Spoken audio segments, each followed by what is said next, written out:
Hey guys, my name is Khadroth, and today we're going to be talking to you about Gray, our upcoming Welfare from the El Malloy Case Files rerun event that's going to be coming out soon here on NA. Again, the Case Files event should be happening somewhere mid-January. I'm looking at it being available as soon as January 12th. We'll see whether or not they match that. May come early, may come late, so just, again, pay attention to the developer announcements and see when they actually do announce it. But in preparation for that, we're going to be talking about Gray today. Even though we've already had Gray available on the NA server for a while, it kind of bears worth mentioning that Gray has now gotten an NP Interlude. That is to say, alongside Reigns, she'll be getting an NP Interlude here with the Case Files rerun. It's a really solid interlude that gives her a ton new damage capability as well as other effects. So it kind of does change the game for Gray and makes it worth doing another one of these videos. So to talk to you guys about Gray, you guys should understand that Gray is a welfare unit. She's a 4-star AoE Buster Berserker. Oddly enough, she's got a triple quick kit. So that does kind of make it a little bit odd for her. But again, we'll talk about her actual performance as we get into the nitty-gritty. The big thing to understand is that as a welfare servant, if you miss her here, you're not going to be able to get her until she basically shows up during the Evocation Festival. So this will be your last stab at her. The good news is you will be able to get her coins. And again, this is going to allow her to really pop off due to that. So we're going to talk a lot about her as we get through here. So let's go ahead and begin. So right off the bat, you guys can see Gray ends up having about 9.4k attack. This isn't bad. This is actually a fairly good number. Just keep in mind it's going to be reduced by the fact that she is an assassin. But for assassins, especially 4 stars, this is this is not a bad number. So again, I'm going to say this is perfectly okay for her. Her HP value is a little bit more on the anemic side at only 10.5. The good news is we do have a little bit of hard survivability in her kit should you need it. And again, at the end of the day, you're probably going to be 3-turning with her in a Koyanskaya setup or something like that. So I don't think you'll have to worry too much about survivability with her unless you're trying to take her into a more challenging setup. From here, you guys can see she is mana attribute. She does have star absorption of 99 and star generation of 25. The star generation is definitely nice and pretty high. Star absorption is kind of right in the middle of the road, so not good, not bad, but maybe slightly low, but nothing too awful. She does have 0.71 NP charge attack, which may seem pretty high to you guys, and that's understandable, but keep in mind the fact that she is a Buster unit, and she's got a triple quick deck. So yeah, I can understand why they would want to make her sort of NP gain pretty good, since she only has the one arts card. Her NP charge defense is 4%, which is 1% higher than average. Again, this is just nice. If she does get hit, it's just going to mean even more charge for you. Her death rate, unfortunately, and honestly, oddly enough, is 44%. The reason I say oddly enough is because Gray's whole shtick is being anti-undead. So, kind of weird to have an anti-undead unit pretty prone to death. But regardless, I guess it works, and there's nothing in the lore really to prevent it. Her alignment is lawful good, and she is a female gendered unit. She is an Artoria face, aka Saberface as I like to call it. She is Hominid Servant, Humanoid, Living Human, Round Table Knight, Servant, 7 Knight Servant, and weak to Enema Elish. The only odd one here might be the Round Table Knight one, but if you know, you know, and so you'll be a-okay with the fact that she has this.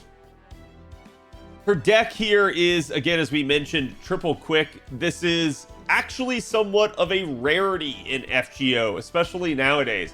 There are very few triple quick units in the entire game, and this is sort of one of the reasons why if you guys are ever rolling around with your command keys and you start trying to use them to unlock cards on units, you'll notice that you actually have somehow magically more quick command keys over time.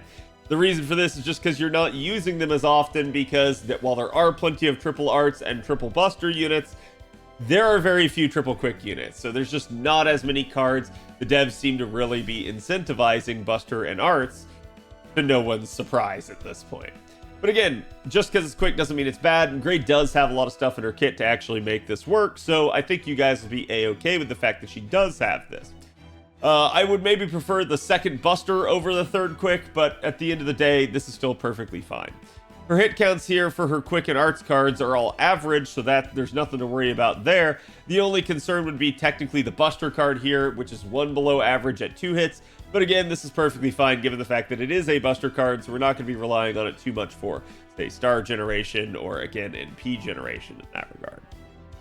Looking at her active skills here, you can see her first skill is an increase to her own attack for 3 turns by up to 30%. This is not a party-wide charisma or anything, it's just herself. It's a very selfish skill in that regard. And then it increases her own damage against undead enemies for 3 turns, giving her a 100% 3-turn power mod. This is strong. If you're ever going up against anything undead, Gray is your girl. She will be able to kill it rather easily with that kind of power mod, and especially with her new Np Interlude, even outside of event bonus situations, this will allow her to start dealing kind of funky sort of single target damage numbers. So really a nice thing for her to have here.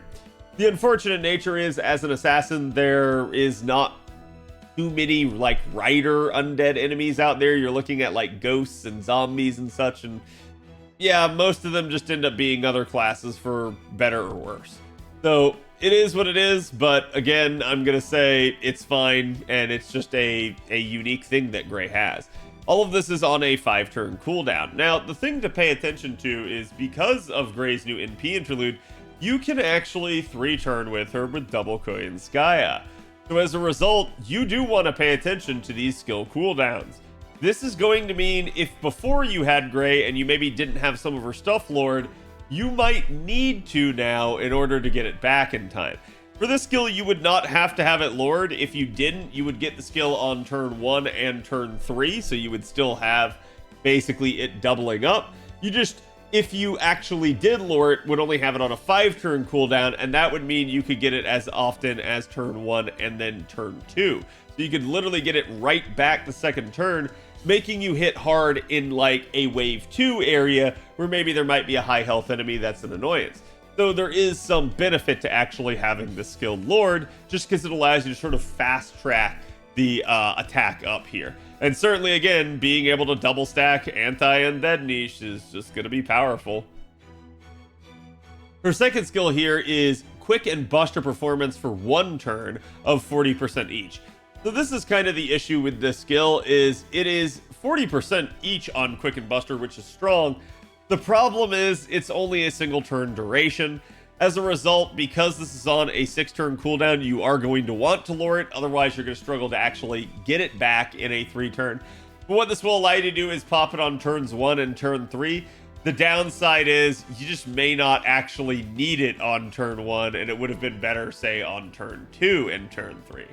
That would have been possible if you had had a 5-turn cooldown skill, but you don't. You have a 6-turn, so the devs kind of screwed you on this one, but it's kind of understandable why, considering the fact that this is also the skill that grants herself invincibility for 1 attack, 1 turn.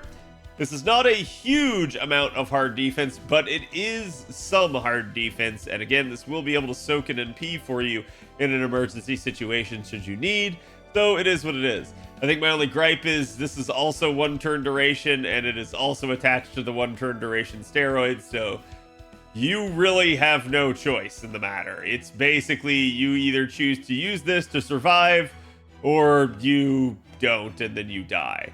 You either use it to survive and lose your steroid, or you don't.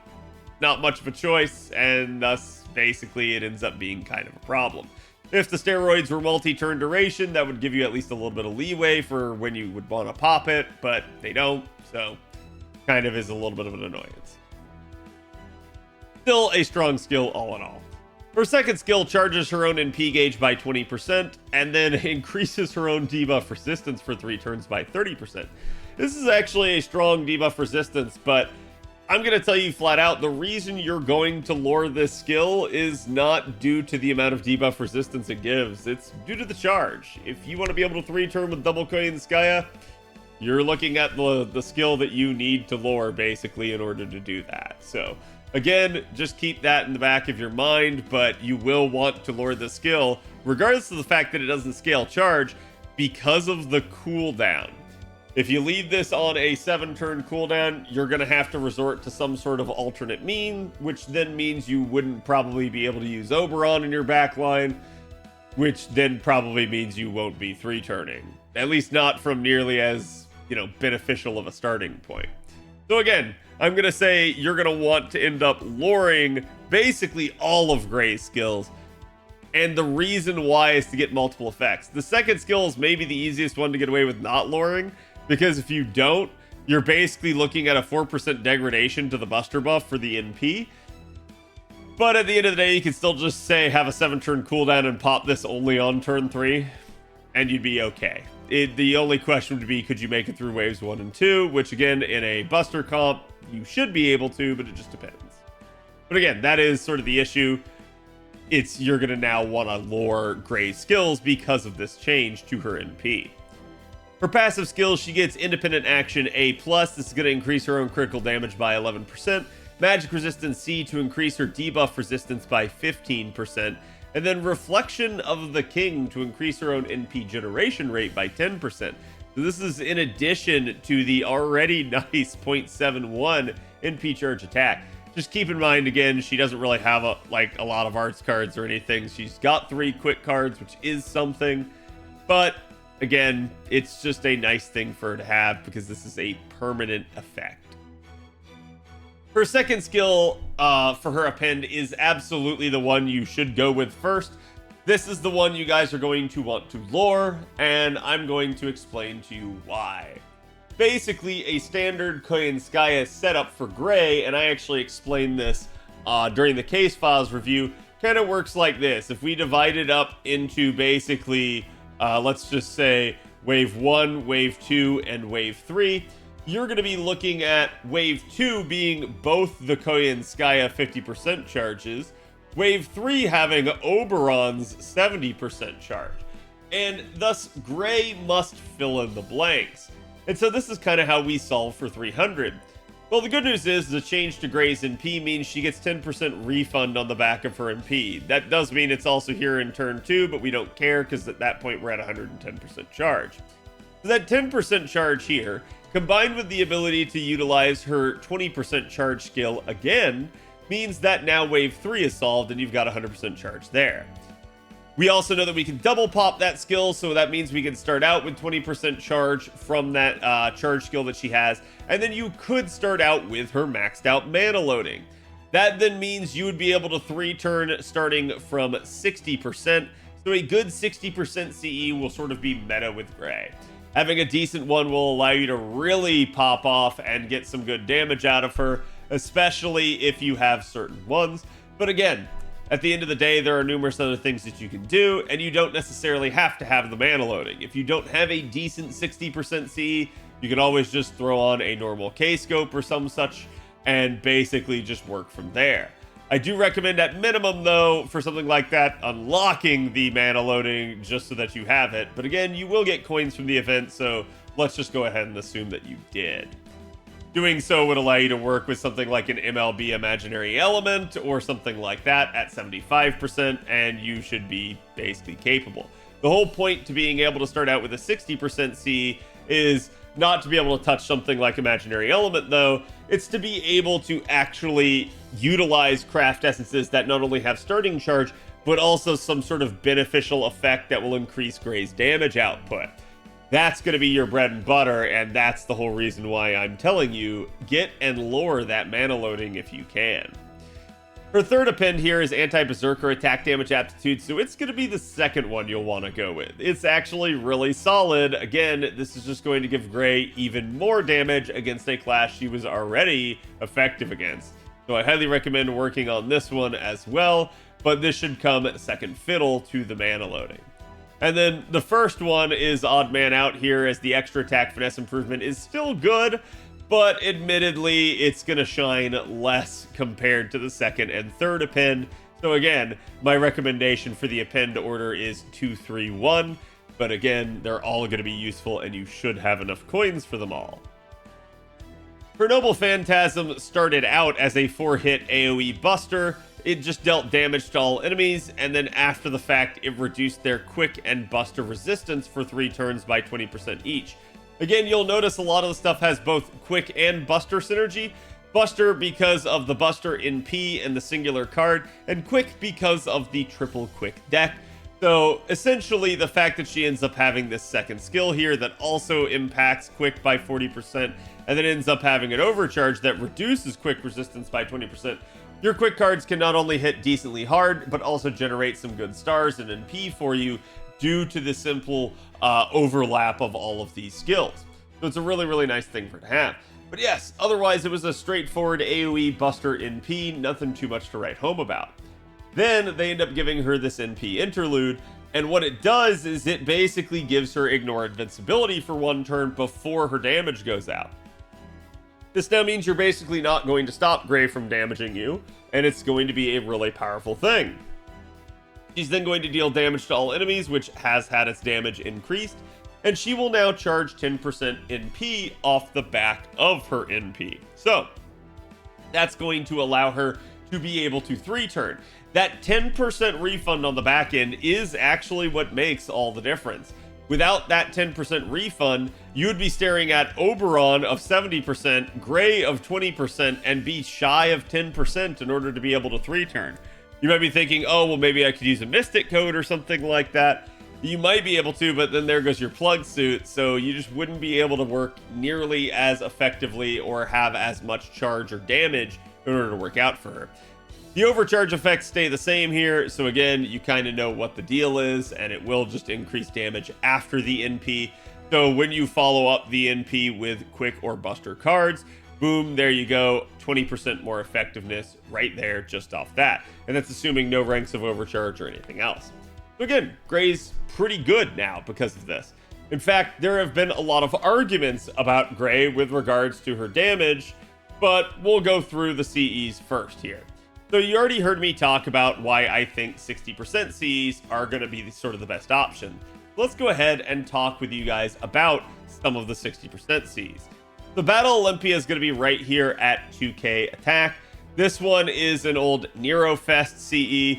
You have had decent opportunities to roll it, but some of you may not have done so. It's arts and buster performance of 10% with starting battle at 60% gauge. Now, the arts performance is not really going to be that beneficial to Gray, but the buster up of 10% means this is better than your average sort of imaginary element. You're not only getting the 60% charge, but you're also getting some additional firepower for using this. And thus, picking something like Battle Olympia can be really good. If you manage to be in some sort of challenge scenario, you might be able to get away with stuff like cranking or aerial drive, but that's going to require you to have the capability to get an additional 10% charge somehow, particularly on that opening wave. So again, it's up to you to determine how to do that, but yeah, things like Kuro and such later on do make stuff like this a little bit more possible. Still, cranking is a very good CE that you guys will get next year during the Bunyan event. Participation with the King, aka Partake with the King, is a really, really awesome option. It's probably the best option for her. At MLB, you're looking at 15% buster performance with starting battle at 60% gauge, all attack scaling. So again, this one's a really good one, but this one is an old one as it comes all the way back from the first anniversary of FGO. It is a rare CE at this point. You either have it probably or you don't, and if you don't, odds are you're not going to have a good opportunity at this point to get your hands on it again. Summer Anniversary was a much more recent one. This one came out with 6 Annie this past year. For those of you guys that rolled Koyanskaya of Light there, you should have it. It's all attack scaling, buster performance of 10%, battle gauge of 60%, and then critical damage of buster cards by 20% to add to that. Celebrate Memories comes from our 5th anniversary. Most of these are anniversary CEs. This one is unfortunately split stats, so be a little bit careful with it. But it does have buster and quick of 10% with 60% gauge, so a little bit more in her wheelhouse. Walk in the Park here is also split stats. This one comes from the 4th anniversary. Again, you can kind of see we get a 60% CE every anniversary. It is a trend that we've known for a while. It's going to increase critical star absorption rate by 200. This will help out her since she does have kind of that middle of the road star absorption. And then increase NP damage by 15% and battle gauge of 60. So this is actually, even though it's not all attack scaling, going to be something that will probably scale a little bit better with Oberon due to the fact that you have that extra oomph from the NP damage there. And then A Tale of Love and Hope. This one comes from the 3rd anniversary. This one's also split stats. And while this one isn't going to be my recommendation, I felt like throwing it in because obviously critical damage and critical star absorption can still be useful to you, especially if you end up in some sort of scenario where you have to card. But again, as we've mentioned, Imaginary Number Magecraft is a decent option for those of you guys that don't have any of those CEs. Same thing with Crystallization of Winter. This is the much more newer version of it, the Ilioscope, if you will. And again, each one of these can work for you, or like I said, you could just throw on something like a normal K-Scope or Wizard Marshal. Either of those should get you to the 80% charge, and that should kind of prevent you from either having to use your charge skill if you have MLB, or maybe just, having your mana loading unlocked. Or it could replace your mana loading, and instead you just use the charge skill on turn 1. Any of those options should be fine. But again, those are going to be some of the best ones. Thankfully, Gray's not going to need anything like an Invuln Piercy because she just got it with this NP Interlude. For the actual damage numbers, and again, like I said, this is where a lot of the concern comes in. You might be looking at this and going like, okay, hey, look at the list. It's got a bunch of 5 stars up here at the top. But would you notice who's sitting kind of conspicuously right here? It's Gray. Gray is doing a decent damage number at NP1. That should tell you a lot about how strong this NP Interlude is for Gray. Gray without extra NP levels. NP level for NP level is beating the pants off of Cleopatra, assuming her, again, proc there. And then, oh no, I'm sorry, that does not assume Cleo's Imperial Privilege proc. And then certainly other units like Semiramis a little bit further down the list. So if they actually manage to land their stuff, they will be stronger than Gray at NP1. The issue is, Gray is a Welfare, and thus is a guaranteed NP5. You're actually looking at about 35k here. Just remember, these are raw, neutral numbers. They're not considering any sort of external buffs. They're only considering a unit's own buffs. They're not considering Mystic Codes, Craft Essences, or, again, other supports with their items. So it just boils down to, at the end of the day, it's very much in a vacuum and shouldn't be treated as gospel. But it is a thing, at least for comparative purposes, to denote, because this 35k number would put her easily on the top of the list for NP1. That's the reason why we're going to call attention to this, is this does make Gray a very strong AoE. Now, later on, you guys will be getting other stuff, like sort of the Welfare Valkyries. Their damage numbers not nearly as snazzy, as they're going to cap out somewhere around 24k, but they do end up managing to have Earth Attribute and, again, instant kill on Demonic, but I digress. The whole point to them, though, is that they're an Arts Looper, and they're very good at what they do, so you don't have to worry too much about that. They will at least be significantly different than Gray will be. But again, I'm going to say this. Gray's damage numbers are pretty top tier, and we're going to kind of talk about this. Because in a normal setup, this is going to be 2 times Koyanskaya plus Oberon, and we're going to use a level 100, basically Summer Anniversary CE. So we're talking this one right here. Level 100 of this, which is just 10% Buster up, okay? So it's a 60% CE. Basically, double Koyanskaya Oberon with Neo Plug Suit at rank 10. Most of you guys aren't going to have Neo Plug Suit at rank 10. Don't worry too much about it. It's just for comparative sake. We're going to keep everything the same across these comparisons. The Wave 1 for Gray, you're going to be looking at 75k. Wave 2, you're going to be looking at basically 78k. And then Wave 3, you're going to be looking at 250k as the Oberon spike comes in. If it's Undead, you're looking at 150. You're looking at 233. And then you're looking at 501. This is, again, the power of being able to double up that undead niche. Definitely going to be pretty strong in that regard. But comparing this to someone like, say, Semiramis, so again, just kind of keeping Gray's normal numbers over here on the side, as we said, 75k, 78k, and then basically 250k.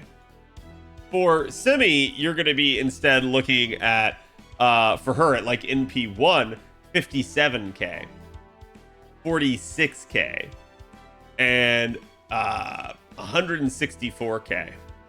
At NP2, those numbers are going to bump up significantly, but they will still pretty much all be less than Gray's, even at NP2. This is kind of the issue. Semiramis does need a buff. She has needed a buff for a long time, but JP has not given it to her. And she's kind of the odd man out at this point because almost all of the other units have gotten them. It's kind of like the sort of Tamamo Lancer situation where most of her other contemporaries in 5-star single target Lancers have had an NP Interlude, and she just hasn't. So Tamamo Lancer in her case does have that Buster synergy, so does Semiramis, but it's a hard argument when you're going up against someone like Gray, who's also Buster synergistic and has had the attention. Cleopatra's numbers as well, and this is no Imperial privilege, are going to be looking at 31k, 50k, and 152k. Definitely a little bit spicier in these situations. And again, each one of these is sort of their best free turn setup, their best CE type of situation. If you do have Imperial privilege, though, Cleo goes to 44, 70, and then 203. So much more respectable numbers as long as the Imperial privilege lands. Tez's damage in comparison here is going to be a little bit weirder. Now we're comparing apples to oranges a little bit. We've got arts to Buster. But again, just taking a look at that and giving you guys sort of the lowdown on Gray's damage. Gray was again 75k, 78k, and 250k right there. Tez, you're going to be looking at for like NP1 of him with 2 times Castoria, Oberon, and a level 100 Black Grail. You've got Black Grail damage coming in here. This is going to be a little bit more significant for him as he's going to be dealing 133k, 144k, and then a very nice spike to 314. So NP1 Tez definitely showing that kind of power creep over time there. But a lot of that is actually, more than anything, his ability to touch Black Grail. Comparing, say, the Summer Valks, for instance, though, you're also going to instead be looking at 151k, 151k, and 291k. And this is again because of that ability to touch Black Grail. So further on down the line, as we get towards the end of the year, as we start heading into basically what amounts to year 7 for FGO NA, you guys will definitely start to get some more quality of life options as AoE assassins that can Black Grail loop and can definitely deal a lot of damage. But in that interim, Gray's going to absolutely be a fantastic option for you. So I do recommend at least kind of utilizing her for the time being. She could be a very solid option for you regardless of kind of your setup, just due to that NP Interlude. But if you do set her up right, she will outperform most of the current NP1 SSRs. Start talking multiple NP levels, they're going to outperform Gray, certainly, but definitely as you just take it as is, Gray is still very good. So let me know what you guys think about Gray's buff. How do you guys feel it changes the game for her? And you know, would you like to see other AoE assassins get a buff to help them compete with the likes of Gray and then later on Tezcatlipoca as well as Summer Valks? I'll be curious to hear you guys' thoughts, and I will see you guys for the next one. Have a good one.